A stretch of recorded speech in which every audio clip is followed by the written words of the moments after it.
Olá, Imaginators! Como vocês estão? Espero que vocês estejam bem. Hoje começaremos a leitura do livro Pai Rico, Pai Pobre. Não se esqueça de curtir, comentar, compartilhar e se inscrever no canal, pois fazendo isso você me ajuda bastante.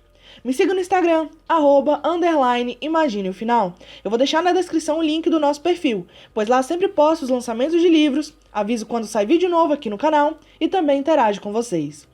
E o último recadinho, antes de irmos para o audiobook, é que se vocês tiverem interesse de adquirir os livros dos audiobooks, ou os que eu posto lá na página do Instagram, basta comentar aqui embaixo ou me mandar um direct no Instagram que forneça o link que levará vocês direto para o site.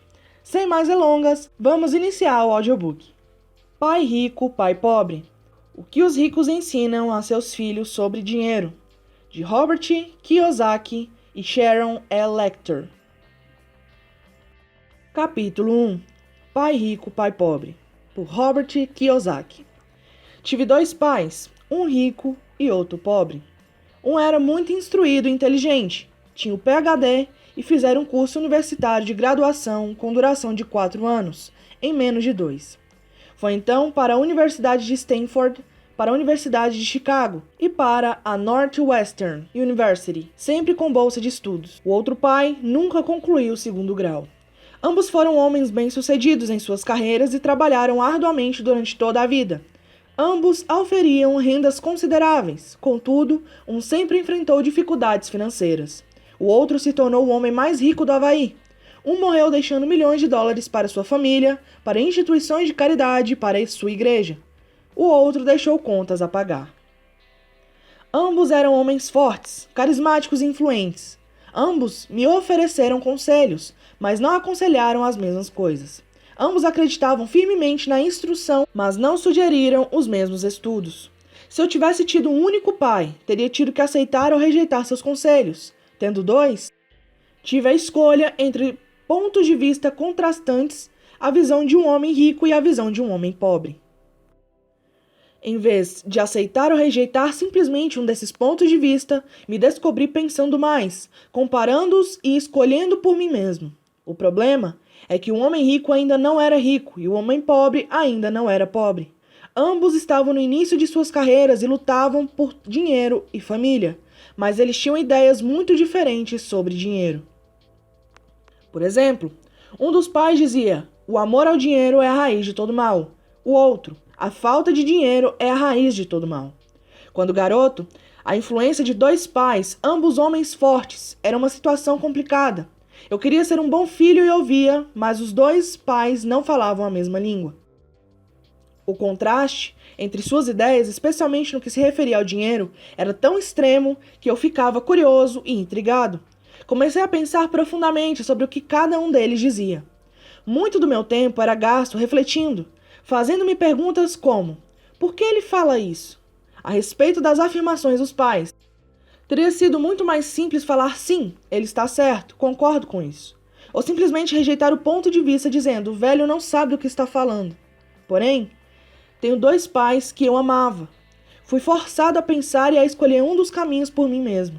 Esse processo de escolher por mim mesmo se mostrou muito valioso ao longo prazo. Não se tratou simplesmente da aceitação ou da rejeição de um único ponto de vista. Uma das razões pelas quais os ricos ficam mais ricos, os pobres mais pobres e a classe média luta com as dívidas é que o assunto dinheiro não é ensinado nem em casa nem na escola. Muitos de nós aprendemos sobre o dinheiro com nossos pais. O que pode dizer um pai pobre a respeito do dinheiro para seu filho? Ele diz simplesmente: fique na escola e estude muito. O filho pode se formar com ótimas notas, mas com uma programação financeira e uma mentalidade de pessoa pobre. Isso foi aprendido pelo filho em sua tenra idade. O dinheiro não é ensinado nas escolas. As pessoas se concentram nas habilidades acadêmicas e profissionais, mas não nas habilidades financeiras. Isso explica por que médicos, gerentes de banco e contadores inteligentes que tiveram ótimas notas quando estudantes terão problemas financeiros durante toda a sua vida. Nossa impressionante dívida nacional se deve, em boa medida, a políticos e funcionários públicos muito instruídos que tomam decisões financeiras com pouco ou nenhum treinamento na área do dinheiro. Muitas vezes penso no novo milênio e imagino o que acontecerá quando houver milhões de pessoas precisando de assistência financeira e médica. Eles se tornarão dependentes do apoio financeiro de suas famílias ou do governo. O que acontecerá quando o Medicare e a Seguridade Social ficarem sem dinheiro? Como uma nação sobreviverá se ensinar sobre dinheiro continuar sendo tarefa dos pais, cuja maioria será ou já é pobre? Como tive 2 pais a me influenciar, aprendi com ambos. Tive que refletir sobre os conselhos de cada um deles e, ao fazê-lo, percebi o poder e o impacto dos nossos pensamentos sobre nossa própria vida. Por exemplo, um pai costumava falar: "Não dá para comprar isso." O outro proibia o uso dessas palavras. Insistia em que eu falasse: "O que posso fazer para comprar isso?" Num caso, temos uma afirmação, no outro, uma pergunta. Um deixa você sem alternativa, o outro obriga você a refletir. Meu pai, que logo ficaria rico, explicava que ao falar automaticamente "não dá para comprar isso", seu cérebro para de trabalhar. Ao perguntar "o que posso fazer para comprar isso?", você põe seu cérebro trabalhando. Ele não estava dizendo que comprasse tudo o que desejasse. Ele incentivava fanaticamente que exercitasse minha mente, o computador mais poderoso do mundo. Meu cérebro fica mais forte a cada dia porque eu o exercito. Quanto mais forte fica, mais dinheiro ganho. Ele acreditava que repetir mecanicamente "não dá para comprar isso" era um sinal de preguiça mental. Embora ambos os pais trabalhassem com afinco, observei que um deles tinha o hábito de pôr seu cérebro a dormir quando o assunto era dinheiro e o outro tinha o costume de exercitar seu cérebro. O resultado era que, ao longo do tempo, um dos pais ficava mais forte financeiramente e o outro enfraquecia. Isso não é muito diferente do que ocorre quando uma pessoa faz exercícios físicos regulares, enquanto a outra senta no sofá e fica assistindo à televisão. O exercício físico adequado aumenta suas chances de ter boa saúde, e o exercício mental adequado aumenta suas chances de ficar rico. A preguiça reduz tanto a saúde quanto a riqueza. Meus 2 pais tinham atitudes mentais diferentes. Um acreditava que os ricos deviam pagar mais impostos para atender os menos afortunados. O outro dizia: "Os impostos punem os que produzem e recompensam os que não produzem." Um dos pais recomendava: "Estude arduamente para poder trabalhar em uma boa empresa." O outro falava: "Estude arduamente para poder comprar uma boa empresa." Um dos pais dizia: "Não sou rico porque tenho filhos." O outro: "Tenho que ser rico por causa de vocês, meus filhos." Um incentivava as conversas sobre dinheiro e negócios na hora do jantar. O outro proibia que se falasse do assunto durante as refeições. Um dizia: "Em questões de dinheiro, seja cuidadoso, não se arrisque." O outro: "Aprenda a administrar o risco." Um recomendava: "Nossa casa é nosso maior investimento e nosso maior patrimônio." O outro: "Minha casa é uma dívida, e se sua casa for seu maior investimento, você terá problemas." Ambos os pais pagavam suas contas no prazo, mas um deles pagava suas contas em primeiro lugar, enquanto o outro as deixava para a última hora. Um deles acreditava que a empresa ou o governo deveria cuidar de você e de suas necessidades. Estava sempre preocupado com aumentos salariais, planos de aposentadoria, benefícios médicos, licenças de saúde, férias e outros benefícios. Ele ficava impressionado com 2 de seus tios que foram para o exército e se aposentaram com vários benefícios após 20 anos de serviço ativo. Ele adorava a ideia de assistência médica e serviços de reembolso de alimentos que os militares ofereciam a seus aposentados. Ele também se empolgava com as cátedras vitalícias no sistema universitário. A ideia de estabilidade no emprego e benefícios trabalhistas lhe parecia às vezes mais importante do que o próprio emprego. Dizia frequentemente: "Trabalhei muito para o governo, mereço essas mordomias." O outro pai acreditava na total autossuficiência financeira. Ele sempre se manifestava contra a mentalidade dos direitos e falava que isso estava criando pessoas fracas e financeiramente necessitadas. Ele dava muita ênfase à competência financeira. Um dos pais lutava para poupar alguns poucos dólares. O outro simplesmente criava investimentos. Um pai me ensinou a escrever um currículo impressionante para que eu pudesse encontrar um bom emprego. O outro me ensinou a fazer sólidos planos financeiros e de negócios, de modo que eu pudesse criar empregos. Ter 2 pais fortes me proporcionou o luxo de observar o impacto de diferentes formas de pensar sobre a própria vida. Observei que as pessoas moldam suas vidas por meio de seus pensamentos. Por exemplo, meu pai pobre sempre me dizia: "Nunca vou ficar rico." Isso acabou acontecendo. Meu pai rico, por outro lado, sempre se referia a si próprio como sendo rico. Ele dizia coisas como: Sou um homem rico e pessoas ricas não fazem isso. Mesmo que estivesse totalmente quebrado após um revés financeiro, ele continuava a se considerar um homem rico. Ele se justificava dizendo: há uma diferença entre ser pobre e estar quebrado. Estar quebrado é algo temporário, ser pobre é algo eterno.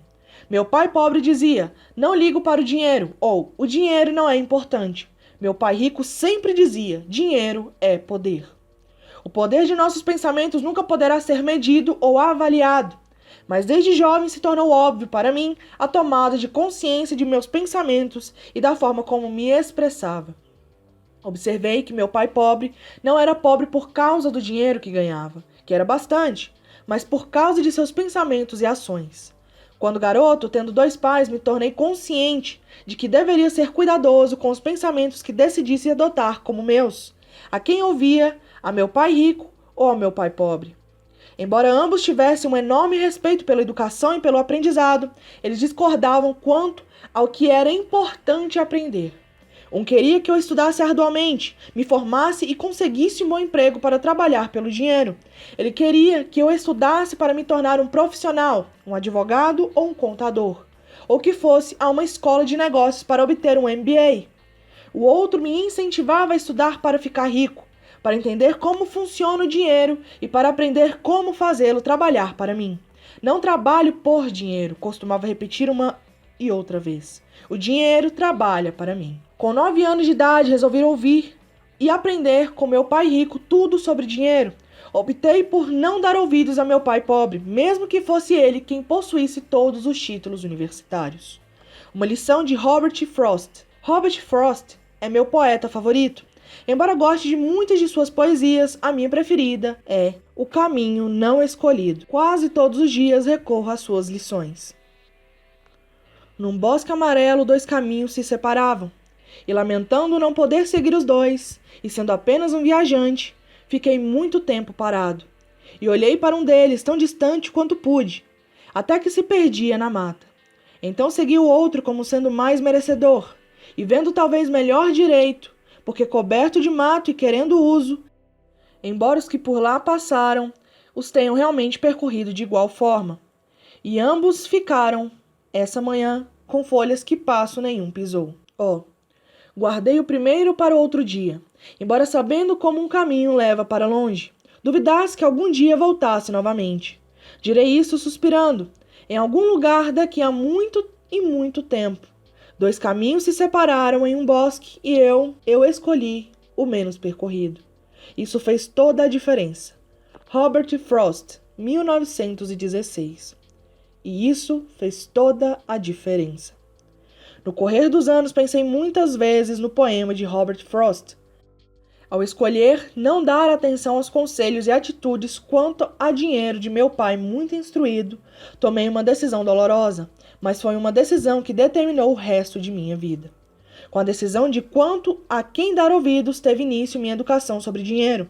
Meu pai rico me deu lições ao longo de um período de 30 anos, até que cheguei aos 39 anos de idade. Suas lições pararam quando ele percebeu que eu conhecia e entendia plenamente o que ele estava tentando martelar na minha cabeça, às vezes bastante dura. O dinheiro é uma forma de poder. Mais poderosa ainda, entretanto, é a instrução financeira. O dinheiro vem e vai, mas se você tiver sido educado quanto ao funcionamento do dinheiro, você adquire poder sobre ele e pode começar a construir riqueza.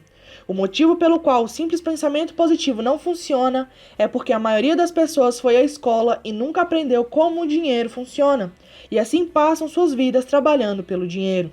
Como comecei com apenas 9 anos, as lições que meu pai rico me ensinou foram simples.